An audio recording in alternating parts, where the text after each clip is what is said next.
used to raise and butcher and eat about 150 broilers every year, and then we had our 24 laying hens as well for our eggs. So we didn't call it chicken meat, we call it broiler meat. We would get like 100 of them in March every year, and we would grow them and eat them, and then we would get another 100 or 150 in the fall to grow them and eat them. Sometimes we would trim the meat off and grind it to use it in bologna and stuff. And every year we would also butcher and eat our laying hens, but we canned that meat because that is really good to can it. Laying hens do not have as much meat on them as broilers do. Broilers are white. Laying hens, the ones we got, was always Rhode Island red, so they were always red. And broiler meat is a lot better than laying hen meat. I wish I could raise my own broilers, and I will someday again, because that meat compared to store-bought chicken is so much better. Now, the most common way we made that broiler meat was like this. I already mixed my flour with my seasonings because I do have a recipe in my cookbook with all the seasonings and stuff I use, but I had this left over from before. So you just dip your meat in there until it's nice and coated in flour, and then we need to go on the stove with a cast iron pan and some butter. Just heat up your cast iron pan. You don't have to use a cast iron, but I'm going to tell you that does make it better in my opinion. Once it's starting to get hot, we're going to add a bunch of butter. You can use oil.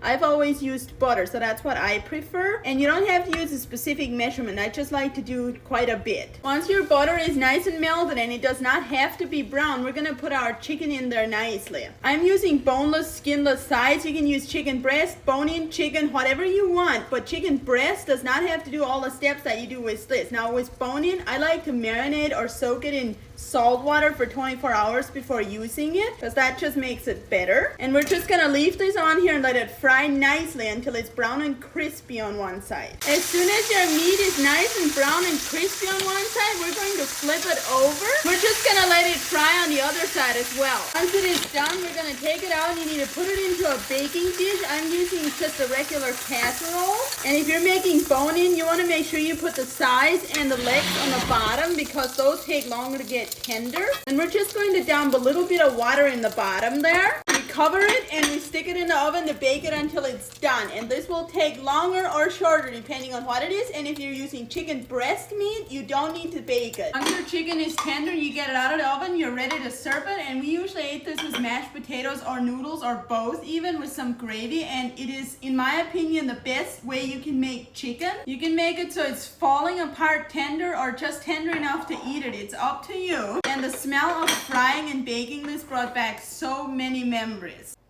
This stuff smells like home. It smells so delicious. We would usually be frying this during the spring when it was just warm enough to open the windows and doors so the fresh air could flow throughout the house, and everything smelled so good. School had usually just dismissed for the summer, and life was just about perfect in my opinion. Let's take a bite and see if it's as good as usual, because I make this stuff a lot.